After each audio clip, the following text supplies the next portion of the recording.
So hey guys, welcome back to the YouTube channel of Educated Journey and welcome to Karma Batch episode 3. So ఇప్పుడు వరకు మనం కొన్ని basics theory చూసుకొని వచ్చాం కదా. ఇక మీదట కొద్దిగా బేసిక్స్ నేర్చుకుంటాం అండ్ బేసిక్స్ నేర్చుకుంటూ మనం ప్రాబ్లమ్స్ కూడా సాల్వ్ చేద్దాం. సో ఈ ప్రాబ్లమ్స్ అన్ని మనం సాల్వ్ చేయబోతున్నాం ఈరోజు. ఇప్పుడు నుంచి మన అప్రోచ్ ఎలా ఉంటుందంటే కాన్సెప్ట్ నేర్చుకుంటాం అండ్ వెంటనే దాని మీద కొన్ని క్వశ్చన్స్ చేస్తాం. Okay, so let's get started. ఇప్పుడు మన ఈరోజు కాన్సెప్ట్ వచ్చేసరికి కండిషనల్ స్టేట్మెంట్స్. కండిషనల్ స్టేట్మెంట్స్ అంటే ఏంటి? సింపుల్ ఎగ్జాంపుల్ తీసుకుందాం. సో మీరు ఎగ్జామ్ లో పాస్ అవ్వాలనుకోండి, పాస్ మార్క్ 30 వచ్చాయి అనుకోండి. సో 30 కన్నా ఎక్కువ మార్క్స్ వస్తే మీరు పాస్ అయినట్టు, 30 కన్నా తక్కువ మార్క్స్ వస్తే ఫెయిల్ అయినట్టు, అంతేనా? సో ఇప్పుడు దీన్ని ఇంగ్లీష్ లో ఎలాగంటాం? If your marks are 30 or greater then 30 then your pass, else your fail, అంతే కదా. సో అలాగే మనం పైథాన్‌లోని ఇఫ్ అనే కీవర్డ్ రాసి కండిషన్‌ని రాస్తాం. సో దీన్ని ఎలా రాస్తాం అంటే ఇఫ్ రాసి కండిషన్ ఏదైతే ఉందో ఆ కండిషన్ రాసి ఇలా సెమీకోలన్ పెట్టి స్పేస్ ఇచ్చి ఇక్కడ మనం ఏం రాస్తామంటే స్టేట్మెంట్స్ రాస్తాం. ఈ స్టేట్మెంట్స్ ఏంటంటే ఒకవేళ ఈ కండిషన్ కనుక ట్రూ అయితే అప్పుడు ఆ స్టేట్మెంట్స్ ఏదైతే రాస్తామో ఇక్కడ స్పేస్ ఇచ్చి ఏదైతే స్టేట్మెంట్స్ రాస్తామో ఆ స్టేట్మెంట్స్ మాత్రమే ఎగ్జిక్యూట్ అవుతాయి. ఒకవేళ మీరు ఆ స్టేట్మెంట్ ని ఇక్కడ రాశారనుకోండి, ఒకవేళ ఈ కండిషన్ ట్రూ అయినా ఫాల్స్ అయినా డజంట్ మ్యాటర్, ఈ స్టేట్మెంట్ అన్నది డెఫినెట్లీ ఎగ్జిక్యూట్ అవుతుంది. అంటే ఇప్పుడు మనం ఎగ్జాంపుల్ తీసుకుందాం, సేమ్ చెప్పిన ఎగ్జాంపులే. ఇనిషియల్ గా మనం మార్క్స్ ని 40 అందాం. ఓకే, ఇప్పుడు మనం కండిషన్ రాద్దాం. If marks are greater than 30 or else greater than equals to 30 కానీ 30 కన్నా ఎక్కువ కానీ వస్తే పాస్ అయినట్టు. అండ్ ఇక్కడ కాలన్ పెట్టి ఇప్పుడు చూసారు ఆటోమేటిక్ గా నాకు స్పేస్ వచ్చేసింది, మీకు కూడా అలాగే వస్తుంది. ఎంటర్ కొట్టగానే మీకు ఆటోమేటిక్ గా స్పేస్ వస్తుంది. సో దీన్నే ఇండెంటేషన్ అంటాం అనమాట. Indentation means adding spaces at the beginning of a line to define a black of code. ఏం లేదు, ఇక్కడ చూడండి, మనం ఇక్కడ కాలన్ పెట్టాం కదా, కాలన్ పెట్టిననే కొద్దిగా స్పేస్ వచ్చింది. సో దాన్నే ఇండెంటేషన్ అంటాం. ఎందుకంటే ఈ ఇఫ్ బ్లాక్ లోపలే ఈ స్టేట్మెంట్స్ అన్ని ఉన్నాయి ఏవైతే మనం రాస్తాం. ఇప్పుడు ప్రింట్ పాస్ అండ్ ఇక్కడ ప్రింట్ హాయ్ అన్నాను. దీనికి డిఫరెన్స్ ఏంటంటే ఇక్కడ స్పేస్ వచ్చింది. సో దీన్ని ఇండెంటేషన్ అంటాం. దీని ఇండెంటేషన్ ఏం చెప్తుంది మనకి? ఈ ఇఫ్ బ్లాక్ లోపలే ఈ పాస్ స్టేట్మెంట్ అనేది ఉంది అండ్ ఇది బయట ఉన్నది. సో ఒకవేళ ఈ కండిషన్ ట్రూ అవని ఫాల్స్ అవని మనకు సంబంధం లేదు, ఇది ఆటోమేటిక్ గా ఎగ్జిక్యూట్ అవుతుంది. కానీ ఈ స్టేట్మెంట్ మాత్రం ఓన్లీ ఈ మార్క్స్ అనేవి ట్రూ అయితేనే ఎగ్జిక్యూట్ అవుతుంది. సో లెట్స్ సి, పాస్ అని ప్రింట్ అయింది, హాయ్ అని ప్రింట్ అయింది. పాస్ అని ఎందుకు ప్రింట్ అయింది? Marks is equals to 40. So 40 is obviously greater then 30. So మనకి పాస్ అని ప్రింట్ అయింది. సో ఇక్కడ మనం దీన్ని తీసేసి 25 అని రాద్దాం. So marks are 25 and 25 is greater then 30. No, so మనకి పాస్ అని ప్రింట్ అవ్వదు అండ్ ఇక్కడ కండిషన్ అనేది ఫాల్స్ అయిపోతుంది. సో ఫాల్స్ అయిపోయింది కాబట్టి ఈ ఇఫ్ స్టేట్మెంట్ లో ఏదైతే రాస్తున్నామో అది ఎగ్జిక్యూట్ అవ్వదు. కానీ ఇక్కడ ఏం ఎగ్జిక్యూట్ అయింది? ప్రింట్ హాయ్, ఎందుకంటే ఫరక్ పడదు, ఈ ఇండెంటేషన్ ఇవ్వలేదు. That's it. ఓకే, ఇప్పుడు ఒకవేళ పాస్ అవ్వకపోతే మనం ఏమని చెప్పాలి? ఫెయిల్ అని చెప్పాలి. సో దానికే మనకు ఎల్స్ కీవర్డ్ అని ఉంటుంది. ఎల్స్ అని రాసి ఇలా కాలన్ పెట్టి ఎంటర్ కొట్టి ఒకవేళ పాస్ అయితే ఇది, అంటే ఈ కండిషన్ కనుక ట్రూ అయితే ఈ స్టేట్మెంట్ ఎగ్జిక్యూట్ చేయమంటాం. ఒకవేళ ఈ కండిషన్ కనుక ఫెయిల్ అయితే, ఈ condition marks are greater than equals to 30 కాకపోతే ఇప్పుడు మనం ఏం చేయాలనుకుంటున్నామో ఈ ఎల్స్ బ్లాక్ లో రాస్తాం, ఫెయిల్. అండ్ ఎప్పుడైతే మనం రన్ చేస్తామో మనకు ఆటోమేటిక్ గా ఫెయిల్ అని వస్తుంది. So this is the use of if and else. So దీని మీద మనం కొన్ని క్వశ్చన్స్ చేద్దాం. సో మన ఫస్ట్ క్వశ్చన్ వచ్చేసరికి, write a program to check a number is positive or negative. Okay, first of all positive number అంటే ఏంటి, negative number అంటే ఏంటో చూద్దాం. సో ఇది మన నెంబర్ లైన్ అండ్ ఇక్కడ 0 ఉంటుంది, 0 అండ్ ఇట్ సైడ్ వాల్యూలన్నీ పాజిటివ్ అండ్ ఇట్ సైడ్ వాల్యూలన్నీ నెగిటివ్, అంతే కదా. 0, 1, 2, 3. ఇక్కడ -1, -2, -3. సో 0కి రైట్ సైడ్ ఉన్నవన్నీ అంటే 0 కన్నా గ్రేటర్‌గా ఉంటే దే ఆర్ పాజిటివ్ అండ్ 0 కన్నా తక్కువగా ఉంటే they are negative. And 0 is neither positive nor negative. That's another case. So present అయితే ఈ కేస్‌ని చూద్దాం. దీన్ని బట్టి మనకి ఏం అర్థమైందంటే పాజిటివ్ నెంబర్ అంటే it is greater than 0. Negative number అంటే it is less than 0. So ఇప్పుడు మనం కోడ్ ఎలా రాస్తామంటే సో దీనికి ఇఫ్ ఫస్ట్ ఆఫ్ ఆల్ మనం నెంబర్ యూజర్ నుంచి తీసుకోవాలి కదా.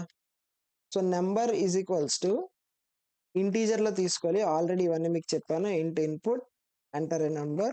ఇంట్ ఇన్పుట్ ఏంటన్నది మనం ప్రీవియస్ వీడియోస్‌లో డిస్కస్ చేసాం. They are the basics. So if you haven't watched it please go and watch. So ఇప్పుడు మనం యూజర్ నుంచి అయితే నెంబర్‌ని ఇన్పుట్ తీసుకున్నాం. తీసుకున్న తర్వాత we have to check whether the number is positive or negative. So అది ఎలా చేస్తాం. సో ఇఫ్ అని రాసిన తర్వాత మన కండిషన్ ఏంటి, number is greater than 0. If the number is greater than 0 then print it is positive number, అంతే కదా. ఇప్పుడు if number is less than 0 print negative. కాకపోతే ఇప్పుడు ఈ నెంబరు పాజిటివ్ కాకపోతే ఆటోమేటిక్‌గా నెగెటివ్ అవుతుంది కదా. అంటే ఈ నెంబరు ఈ కండిషన్ గనక ఫాల్స్ అయితే ఆటోమేటిక్‌గా మనం ఎల్స్ వాడొచ్చు. So this is the use.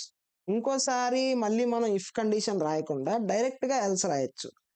Else print negative. Okay.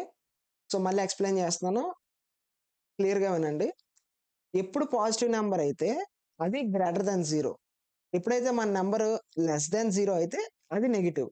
So ఇక్కడ number is greater than positive, greater than 0. So అది పాజిటివ్ నెంబర్. ఒకవేళ number is not greater than 0 అప్పుడది negative number. Let's run. So నేను ఇక్కడ -5 ఇస్తున్నాను. So ఇది negative number అంటుంది. And నేను ఇక్కడ 5 ఇస్తున్నాను. ఇక్కడ ఏమంటుంది పాజిటివ్ నెంబర్ అంటుంది. నెక్స్ట్ మన క్వశ్చన్ వచ్చేసరికి write a program to check whether a number is even or odd. So even odd కి డెఫినేషన్ ఏంటో తెలిస్తే మనం ఇది ఈజీగా సాల్వ్ చేయొచ్చు.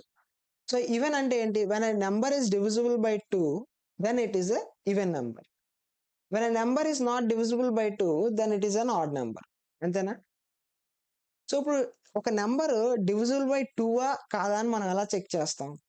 సో ఇప్పుడు 24 ఉందనుకోండి, ఇది 2తో డివైడ్ అవుతుందా లేదా అని ఎలా చెక్ చేస్తాం. 2 1s are 2, 0, 4, 2 2s are 4, 0. Okay. ఇప్పుడు 25 డివైడ్ అవుతుందా లేదా అని ఎలా చెక్ చేస్తాం. 25 2తో డివైడ్ అవుతుందా లేదా అని. 2 1s are 2, 0, 5, 2 2s are 4, 1. So చూడండి 24 అన్నది 2తో డివైడ్ అవుతుంది. సో మనకి రిమైండర్ 0 వచ్చింది. అదే 25 2తో డివైడ్ అవ్వట్లేదు. అందుకే మనకి రిమైండర్ 1 వచ్చింది. సో ఇక్కడ మనం వాడే ఆపరేటర్ ఏంటంటే మాడ్యులస్ ఆపరేటర్. ఇప్పుడు మన నెంబర్ ఏదైతే ఉందో ఆ నెంబర్ 2తో డివైడ్ చేసిన తర్వాత రిమైండర్ గనుక 0 వస్తే అది ఈవెన్ నెంబర్. అది రాలేదనుకోండి else odd number. I hope the logic is clear. ఎప్పుడైతే మనకి రిమైండర్ 0 వస్తుందో 2తో డివైడ్ చేసినప్పుడు అది మన ఈవెన్ నెంబర్. ఎప్పుడైతే మనకి రిమైండర్ 0 కాకుండా ఇంకా ఏ నెంబర్ వచ్చినా అది add number. I hope that makes sense. Let's start. If first of all number మనం యూజర్ నుంచి ఇన్పుట్ తీసుకోవాలి. సో num1 అంటాను ఇక్కడ. num1 ఈజ్ ఈక్వల్స్ టు ఇంట్ ఇన్పుట్ ఎంటర్ నెంబర్. ఓకే. ఇక్కడ ఏం రాయాలి, if num1 modulo 2 is equals to 0 అంటే ఇప్పుడు ఫర్ ఎగ్జాంపుల్ నమ్1లో 24 తీసుకున్నాం అనుకోండి. 24ని 2తో డివైడ్ చేసిన తర్వాత రిమైండర్ 0 వస్తే ఇప్పుడు మనకి అది ఈవెన్ నంబర్ అని ప్రింట్ చేయమంటాం. ఒకవేళ అలా రాకపోతే దానికి అర్థం ఏంటి? Vice versa. ఫాల్స్ అని. అంటే ఆడ్ అని. అంతే కదా! సో, రన్ చేసి చూద్దాం. So, what is an even number? ఒక ఈవెన్ నంబర్ చెప్పండి. 65. No, 65 is not even number. It's odd number. Okay. ఆడా కాదో మనం ఏంటి చెప్పేది అదే చెప్తది. So, 65 is odd. అండ్ మళ్ళీ రన్ చేద్దాం. రన్ చేసిన తర్వాత ఇప్పుడు 66 అన్నాం. 66 ఈస్ ఈవెన్ నంబర్. మళ్ళీ నువ్వెందుకు చెప్తున్నావు? Let the system say. So, the system is saying it's even number.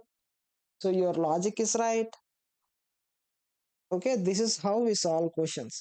So, next question వచ్చేసరికి check if a person is eligible to vote or not. ఇది చాలా సింపుల్. మీరు ఇక్కడ వీడియో పాజ్ చేసి ఓన్‌గా సాల్వ్ చేయడానికి ట్రై చేయండి. ఓకే. మీరు ఓన్‌గా సాల్వ్ చేశారని నేను అనుకుంటున్నాను. సో, వోట్ ఎలిజిబిలిటీ ఏంటి? 18 ఆర్ 18 కన్నా ఎక్కువ ఉంటే you are eligible to vote. So, age is equals to int మనం ఇన్‌పుట్ తీసుకుందాం యూజర్ నుంచి ఏజ్‌ని.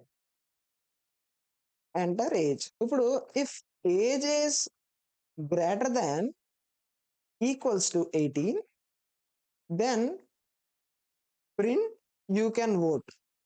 Else print you cannot vote. Simple. So, దీన్ని రన్ చేద్దాం. ఇప్పుడు మన ఏజ్ వచ్చేసరికి 15. You cannot vote. అదే ఇప్పుడు మళ్ళీ మన ఏజ్ వచ్చేసరికి 45. You can vote. So, that's the difference. Next వచ్చేసరికి ఇది కూడా ఈజీ క్వెషనే. Try to solve it by your own. Video pause చేయండి. పాజ్ చేశారా? యాహ్! ఇప్పుడు ఈ క్వెషన్ చేయండి. Take greatest of 2 numbers using if else.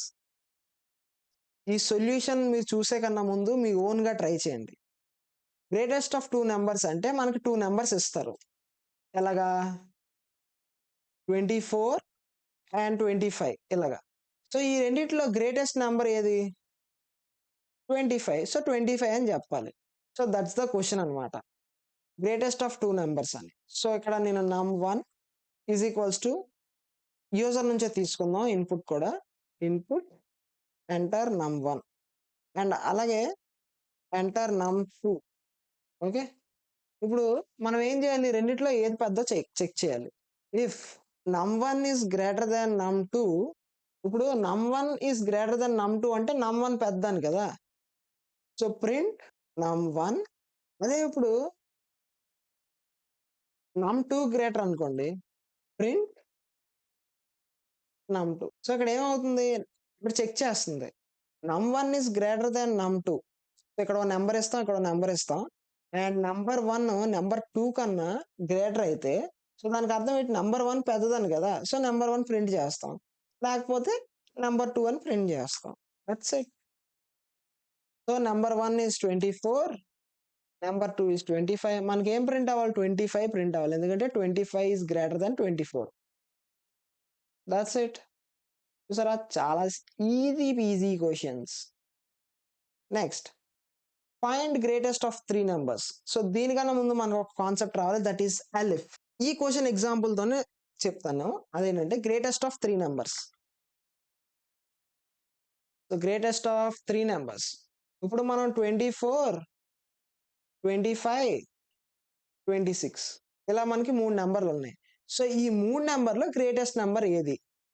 Let us say this is A, this is B and this is C. ఒక వేరియబుల్‌లో తీసుకుందాం. లేదా num1, num2, num3 అన్నా తీసుకోండి. I think that's the better approach. ఎందుకంటే ఎప్పుడు ఏబీసీ అని తీసుకోకూడదు. ఏబీసీ అని టెంపరరీ వేరియబుల్స్ అన్నా దానికో మీనింగ్ ఉండాలి. num1 అంటే అర్థమవుతుంది. Or else let us say n1, n2, n3. Number 1, number 2, number 3 అని. సో, ఈ 3 నంబర్‌లోని ఏది గ్రేటర్ అని మనం చెప్పాలి. So, that's the question. First of all number 1ని తీసుకోండి. నంబర్ 1ని తీసుకొని నంబర్ 2తోని, నంబర్ 3తోని కంపేర్ చేయండి. ఒకవేళ ఈ ఈ నంబర్ 1 నంబర్ 2కి, నంబర్ 3 కన్నా గ్రేటర్ అనుకో, అంటే పెద్దదనుకో. సో, అప్పుడు నంబర్ 1 మూడిట్లో పెద్దది. అలాగే మళ్ళీ మీరేం జేస్తారంటే, నంబర్ 2ని తీసుకొని, నంబర్ 1 తోని, నంబర్ 3 తోని కంపేర్ చేయండి. సో, నంబర్ 2 నంబర్ 1 కన్నా అండ్ నంబర్ 3 కన్నా పెద్దది అయితే, నంబర్ 2 పెద్దది. అలా కాదు అనుకుంటే, ఈ 2 పెద్దవి కాదనుకుంటే, ఇంక లాస్ట్‌లో ఆప్షన్ ఏముంది? 3 ఉంది.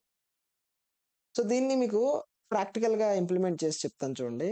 ఫర్ ఎగ్జాంపుల్ నంబర్స్ మారుద్దాం. లాజిక్ అయితే సేమే. So, numbers 27, 18, 29. సో, ఇప్పుడు చెక్ చేయండి. ఈ నంబర్‌ని ఫస్ట్ నంబర్‌ని 2 నంబర్‌లతో కంపేర్ చేసి పెద్దదా? కాదా? అని చెక్ చేయండి. So, 27 is greater than 18. Yes. 27 is greater than 29. No. So, 27 ఈ మూడిట్ల మీద పెద్దది కాదు. 18ని చెక్ చేద్దాం. 18 ఈస్ గ్రేటర్ థాన్ 27. కాదు. 18 ఈస్ గ్రేటర్ థాన్ 29. కాదు. సో, ఇది కూడా కాదు. సో, ఈ 2 కాకపోతే ఆబ్వియస్‌లీ లాస్ట్ వన్నే. మళ్ళీ ఇంకొక శాంపుల్ కేస్ చేసి చూద్దాం. 27, 100, 99. ఇప్పుడు 27ని కంపేర్ చేయండి. 27 is greater than 100. Yes. So, 27 is not greater than all the 3. ఇప్పుడు అలాగే 100ని తీసుకుందాం. 100 is greater than 27. Yes. 100 is greater than 99. Yes. So, 100 మనకి గ్రేటెస్ట్ అమాంగ్ 3. సో, అలా వర్క్ అవుతుంది. I hope you understood. And ఇక్కడ మనం కోడ్ రాద్దాం. So, numbers 11 is equals to ఎంత తీసుకున్నాం? 27, 100, 19. 9. So, 27 and 2 is equals to 100 and 3 is equals to 99. If n1 is greater than 20, n1 is greater than n2 and n1 is greater than n3, మనం ఏం print చేస్తాం? Print n1 is greater. ఇప్పుడు ఎలిఫ్ అనే ఒక ఇది ఉందని మర్చిపోండి. You don't know anything. మామూలుగా మీరు ఎలా రాస్తారు? మళ్ళీ ఇఫ్ కండిషన్ రాసి, if n2 is greater than n1 and n2 is greater than n3, print n2 is greater, else print n3 is greater. అంతే కదా! ఇక్కడ ఏం చేస్తున్నాం? ఇక్కడ ఎండ్ ఆపరేటర్ గురించి మీకు తెలుసు. ఎండ్ ఆపరేటర్ ఏం చేస్తది? ఈ 2 ట్రూ అయితేనే ఈ లైన్‌లోకెళ్తది. ఒకవేళ ఇది గాని రెండిట్లో ఏది ఫాల్స్ అయినా ఈ కండిషన్ మొత్తం ఫాల్స్ అయిపోతుంది. Okay. So, n1 is greater than n2. So, 27 is greater than 100. No. So, ఇక్కడే ఫాల్స్ అయిపోయింది కాబట్టి ఈ కండిషన్ ఇంకా ఎగ్జిక్యూట్ అవ్వదు. Next condition n2 is greater than n1. n2 is greater than n1. Yes. And n2 is greater than n3. n2 is greater than n3. So, మనకి n2 is greater than n2 is greater అని వస్తది. కాకపోతే ఇందులో ఉన్న problem ఏంటంటే, నేనిక్కడ ఈ 100ని తీసి చూడండి, ఫస్ట్ ఎగ్జిక్యూట్ చేసి చూద్దాం. సో, n2 ఈస్ గ్రేటర్ అని వస్తుంది. అదే నేనిక్కడ రీప్లేస్ చేస్తాను. n1ని, n2ని స్వాప్ చేస్తాననమాట. సో, ఇప్పుడు ఏమైంది? n2లో 27 వచ్చింది. n1లోని 100 వచ్చింది. ఇక్కడ ఏమవుతుందో తెలుసా? ఫస్ట్ కండిషన్ చెక్ చేస్తది. n1 is greater than n2. So, 100 is greater than 27 and n1 is greater than n3. 100 is greater than 99. So, ఈ కండిషన్ ట్రూ అయింది. అండ్ మనకేమవుద్ది? n1 ఈస్ గ్రేటర్ అని వస్తది. కాకపోతే మళ్ళీ మీరు ఇఫ్ అని రాశారు. సో, ఇక్కడ ఏం చెక్ అవుతుంది? n2 is greater than n1. No. So, ఇక్కడ ఫాల్స్ అయిపోయింది కాబట్టి ఇదంతా ఫాల్స్ అయిపోద్ది. సో, ఇది ఫాల్స్ అయిపోయింది కాబట్టి ఆటోమేటిక్‌గా ఎల్స్ కేస్‌లో n3 ఈస్ గ్రేటర్ అని కూడా ప్రింట్ అవుతుంది. సో, ఇక్కడ మనకేమవుతుంది? n1 is greater, n3 is greater 2 print అవుద్ది. చూడండి. చూసారా? 2 ప్రింట్ అయ్యాయి. సో, అందుకోసమే మనకి ఎప్పుడైతే మల్టిపుల్ కండిషన్స్ చెక్ చేయాలో, ఇప్పుడు మనం ఎల్ఇఫ్ వాడతాం. అంటే ఎల్స్ ఇఫ్ అని. మామూలుగా మీరు C, C plus plus, Python నేర్చుకుంటే ఎల్స్ ఇఫ్ అని ఉంటది. మన పైథాన్‌లో మాత్రం ఎల్ఇఫ్ అని ఉంటది. సో, ఎల్ఇఫ్‌కి అర్థం ఏంటంటే, ఈ కండిషన్ చెక్ చేస్తది. ఈ కండిషన్ చెక్ అయితే ఒకవేళ ఇది గాని ట్రూ అయితే ఈ స్టేట్మెంట్ ఎగ్జిక్యూట్ అయ్యి అక్కడే స్టాప్ అయిపోతుంది. ఒకవేళ ఇది గనక ఫాల్స్ అయితే అప్పుడు ఇది ఎగ్జిక్యూట్ చేస్తుంది. ఎగ్జిక్యూట్ చేసి ఇక్కడే స్టాప్ అయిపోతుంది. అదే మన ప్రీవియస్ కేస్‌లో ఏమవుతుంది? ఇఫ్ రాసాం కాబట్టి ఈ కండిషన్ చెక్ చేస్తది. ఒకవేళ ట్రూ అయితే ఎగ్జిక్యూట్ అవుద్ది, లేకపోతే లేదు. బట్ ఈ కండిషన్ కూడా డెఫినెట్‌లీ చెక్ చేస్తుంది. ఎందుకంటే మనం ఇఫ్ రాసాం. అదే ఎలిఫ్ రాసాం కాబట్టి సో ఈ మూడిట్లో ఒక కండిషనే ట్రూ అవుద్ది. Okay. So N1 is greater. I hope మీకు అర్థమవుతుంది అనుకుంటున్నాను. సో ఇప్పటి వరకు క్వెషన్స్ మీకు ఎలాగ అర్థమయ్యాయి ఏంటి? Please let me know in the comment box. నాకు అసలు ఏం అర్థం అవ్వట్లేదు. Because you people are not at all commenting. ఏంట్రా బాయ్ కామెంట్ చేయండిరా, తెలుగోడి సపోర్ట్ చేయండిరా బాయ్. ఓకేనా? సో నెక్స్ట్ వచ్చేసరికి nested if. Nested if, nested if else, nested if, elif ఇవన్నీ ఉంటాయి. ఏంటి అంటే ఒక ఇఫ్ లోని ఇంకో ఇఫ్ రాస్తే దాన్నే నీస్టెడ్ ఇఫ్ అంటాం. For example you are 18+. So ఇప్పుడు డ్రైవింగ్ లైసెన్స్ సిచ్యువేషన్ తీసుకుందాం. ఇప్పుడు డ్రైవింగ్ లైసెన్స్ కావాలంటే మనకేంటి 18+ ఏజ్ ఉండాలి. సో ఇప్పుడు మనం కార్ డ్రైవ్ చేయాలంటే మనకి ఏంటి ఫస్ట్ ఆఫ్ ఆల్ ఉండాల్సింది లైసెన్స్. సో ఆ లైసెన్స్ ఎలాగొస్తది మనకి? మనం 18+ అవ్వాలి. అదే కాకుండా మనకి డ్రైవింగ్ కూడా రావాలి. అంతే కదా! సో ఇది మన మంచి కార్ అన్నమాట. సో ఈ కార్ మనం డ్రైవ్ చేయాలంటే మనకి కండిషన్స్ ఏంటి? 18+ ఫస్ట్ ఆఫ్ ఆల్ ఈ కండిషన్ ట్రూ అవ్వాలి. దాని తర్వాత కండిషన్ ఏంటి? మనకి డ్రైవింగ్ రావాలి. సో మీలో చాలా మంది అంటారు, ఫస్ట్ ఆఫ్ ఆల్ మనకు కార్ ఉండాలి కదా బ్రో అంటారు. Okay. I understand. Middle class people మనం అంతే. మనం ఏం చేయలేం. సో అస్యూమ్ చేసుకుందాం. ఓకే. మనకి 18+ ఉండాలి అండ్ డ్రైవింగ్ రావాలి. అప్పుడే వి కెన్ డ్రైవ్. సో దీన్ని మనం ఎలా రాస్తాం? So if age is greater than 18 greater than equals to 18 అప్పుడు మనం డ్రైవ్ చేయగలం. కాకపోతే అప్పుడు కూడా మన కండిషన్ ఏంటి? మళ్ళీ ఇఫ్ డ్రైవింగ్. సో ఇక్కడ నేను డ్రైవింగ్ అని ఒక వేరియబుల్ తీసుకుంటాను. ఈక్వల్స్ టు ట్రూ అంటాను. అంటే డ్రైవింగ్ మనకు వచ్చని. సో ఇక్కడ డ్రైవింగ్ డైరెక్ట్‌గా రాసేద్దాం డ్రైవింగ్. ఒకవేళ అది ట్రూ అయితే వి ఆర్ ఎలిజిబుల్. ఫాల్స్ అయితే not eligible. If driving print licence will be given. Else ఇది చూడండి ఇఫ్ రాసాం. అందులో మళ్ళీ ఇఫ్. ఓకే. ఇప్పుడు ఇఫ్ డ్రైవింగ్ అంటే డ్రైవింగ్ వచ్చు. Driving is equals to true అని ముందే ఇస్తామంటే డ్రైవింగ్ వచ్చని. So licence will be given. ఒకవేళ ఇఫ్ గనక ఇది గనక ఫాల్స్ అయితే లెట్ అస్ సే ఇది ట్రూ కాదు. ఫాల్స్. సో ఇది ఫాల్స్ అయితే మనకి ఇక్కడ ఏమొస్తుంది? You are not eligible. Not licence will not be given. Not be given. Okay. కాకపోతే మన కండిషన్ ఇక్కడే ఫాల్స్ అయిపోయింది. ఇదంతా చెక్ చేయరు కదా! సో అప్పుడు ఈ ఇఫ్‌కి ఎల్స్ రాయాలన్నమాట. అంటే ఇక్కడ else print age must be 18 or 18+. So first of all మనం ఇక్కడ ఏజ్ అని ఒక వేరియబుల్ తీసుకొని 12 అందాం. సో ఇప్పుడు ఏమవుతుంది? ఏజ్ 12 డ్రైవింగ్ రాదు. So if age is greater than 18 greater than equals to so 12 is never greater than equals to 18 కాబట్టి ఆటోమేటిక్‌గా ఎల్స్ కండిషన్‌లోకి వచ్చేస్తది. So age must be 18 or 18+ అని మనకు ప్రింట్ అవుతుంది. అదే ఇప్పుడు ఇక్కడ చూడండి ఏజ్‌ని నేను 25 చేస్తాను. అండ్ డ్రైవింగ్ రాదు. సో ఇప్పుడు ఏమవుతుంది? If age is greater than 18 okay. Age is greater than equals to 18 ఎందుకంటే 25 ఈస్ గ్రేటర్ థాన్ 18. అప్పుడు ఏం చెక్ చేస్తుంది మళ్ళీ మనకి ఇఫ్ డ్రైవింగ్. మనకి డ్రైవింగ్ వచ్చా రాదా? సో డ్రైవింగ్‌ని మనం ఏమని తీసుకున్నాం? ఫాల్స్ అని తీసుకున్నాం. అంటే డ్రైవింగ్ రాదని. రాదు కాబట్టి ఇది ఫాల్స్ అయిపోతుంది. సో అప్పుడు మనకి ఏమవుతుంది? ఎల్స్‌లో ఏముంది? Licence will not be given. So ఇది మనకి ఎగ్జిక్యూట్ అవుతుంది. Licence will not be given. I know కొద్దిగా నేను లాగ్‌గా చెప్తున్నాను. ఎందుకంటే ఈ బేసిక్స్ రా ఈ బేసిక్స్ మీకు క్లియర్‌గా ఫ్రెష్ మైండ్‌తో అర్థం చేసుకోండి. బికాజ్ అట్ ద ఎండ్ మీరు తర్వాత డీఎస్ఏ చేయాలన్నా, ఏఎంఎల్‌లో డెవలప్‌మెంట్ చేయాలన్నా, మెషిన్ మోడల్‌ని ట్రైన్ చేయాలన్నా మీకు ఈ బేసిక్స్ అనేవి క్రిస్టల్ క్లియర్‌గా ఉండాలి. సో అందుకే నేను కొద్దిగా ఎక్కువ టైం పట్టినా బేసిక్స్‌ని కొద్దిగా లాగ్‌గా చెప్తున్నాను. I hope you guys understand. Okay. So next వచ్చేసరికి write a program to check whether ATM withdrawal is possible based on available balance. So, ఇది కూడా మీరే చేయండి.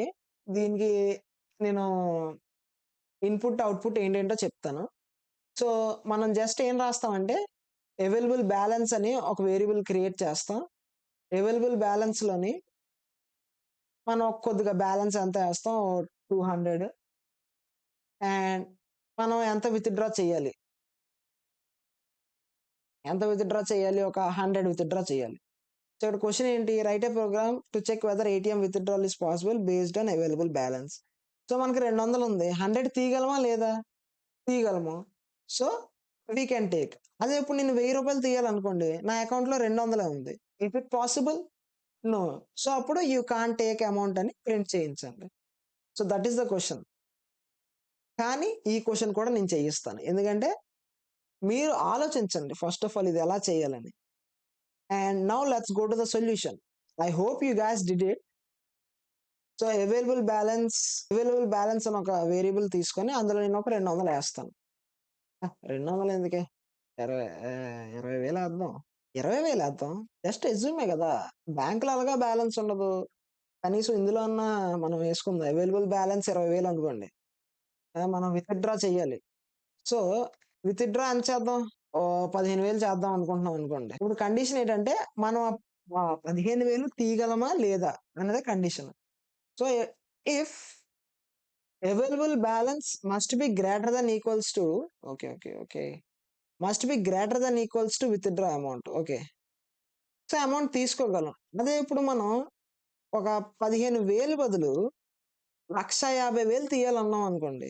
Is it possible? ఎందుకంటే మన అకౌంట్‌లో 20,000 ఉన్నాయి. కానీ మనం 1,50,000 తీయాలనుకుంటున్నాం. Is it possible? No. Balance అంత లేదు బ్రో. ఎందుకంటే మన అకౌంట్‌లో 20,000 ఉన్నాయి. మనం 1,50,000 తీయడానికి చూస్తున్నాం. It's not possible. సో, అది question. And finally the most important question. Check whether a year is leap year or not. So, leap year logic ఏంటంటే, సో, ఫస్ట్ ఆఫ్ ఆల్ ఒక ఇయర్‌కి ఎన్ని డేస్ ఉంటాయి? 365 డేస్ ఉంటాయి. అంటే దీనికి అర్థం ఏంటంటే, ఇలా సూర్యుడు ఉంటాడు. ఈ సూర్యుడి చుట్టూ మన భూమి ఉంటది.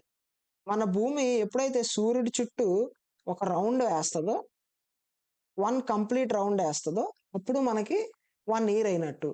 So, this is earth and this is sun. So, ఎప్పుడైతే ఈ 1 రౌండ్ కంప్లీట్ అవుద్దో, అప్పుడే మనకి 1 ఇయర్ కంప్లీట్ అయినట్టు. అండ్ దాన్నే మనం 365 డేస్‌లో కంప్లీట్ చేస్తది. కాకపోతే ఇక్కడ పాయింట్ ఏంటంటే, ఇది 365 డేస్‌లోనే కాదు. ఇది 365.244 సంథింగ్ ఉంటది. అప్రాక్సిమేట్‌లీ ఇన్ని డేస్‌కి కంప్లీట్ చేస్తది. అయితే ఇప్పుడేమవుతుంది ఇక్కడ దీన్ని అప్రాక్సిమేట్‌లీ మనోళ్ళు ఏమనుకున్నారంటే 365.25 డేస్‌లో మనకి 1 ఇయర్ అయితే కంప్లీట్ అవుతుంది. బట్ ఆఫ్టర్ 4 ఇయర్స్ అంటే 365 ఇంటూ 4 అలా చేస్తే మనకి 1 డే వేస్ట్ అయిపోతుంది. ఎందుకంటే మనకి 0.25 ఏదైతే ఉందో ఇంటూ 4 చేస్తే మనకి 1 వస్తుంది. సో, ఇక్కడ 1 డే ఎక్స్‌ట్రా పోతుంది కాబట్టే మనోళ్ళు లీప్ ఇయర్ అనే కాన్సెప్ట్‌ని కనిపెట్టారు. సో, లీప్ ఇయర్ అంటే ఎప్పుడైతే 4 ఇయర్స్‌లో 1 డే యాడ్ అవుద్ది. అంటే ఫిబ్రవరికి మనం 29 డేస్ ఒస్తాయి. అంటే టోటల్ మనకి ఇయర్‌లో 366 డేస్ ఉంటాయి లీప్ ఇయర్‌లో. నార్మల్ ఇయర్‌లో 365. సో, లీప్ ఇయర్ అంటే ఏంటో మీకు అర్థమైంది గదా! దీని వెనకాల చాలా మ్యాథమెటిక్స్ ఉంది.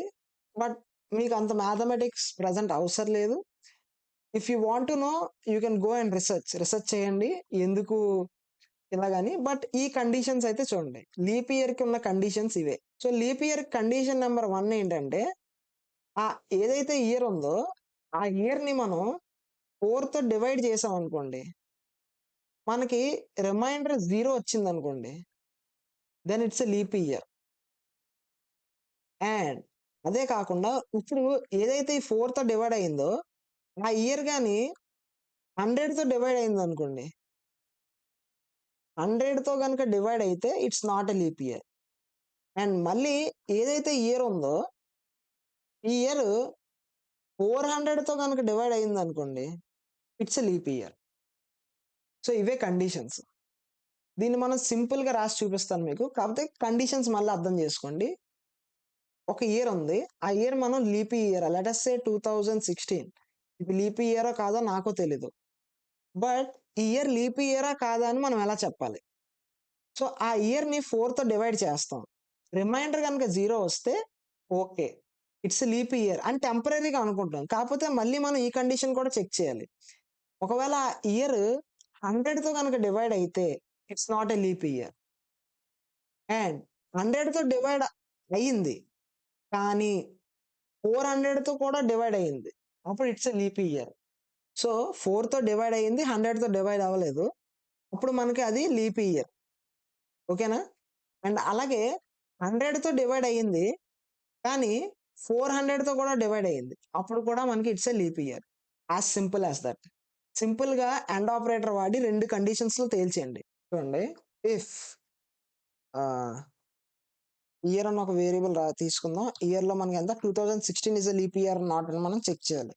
ఇఫ్ ఇయర్ మాడ్యులో 4 అంటే 4తో డివైడ్ అయ్యింది ఈక్వల్స్ టు 0 అండ్ 100తో డివైడ్ అవ్వకూడదు. Year modulo 100 is not equals to 0. అప్పుడు print leap year. Elif. Okay. ఎలిఫ్‌లో కండిషన్ ఏంటంటే ఇయర్ ఏంటయిందంటే 100తో డివైడ్ అయింది. కానీ ఈక్వల్స్ టు 0 బట్ ఇయర్ ఏదైతే ఉందో అది 400తో కూడా డివైడ్ అయింది. Then it's a leap year. ఒకవేళ ఏది కాకపోతే ఎల్స్‌లో print not a leap year.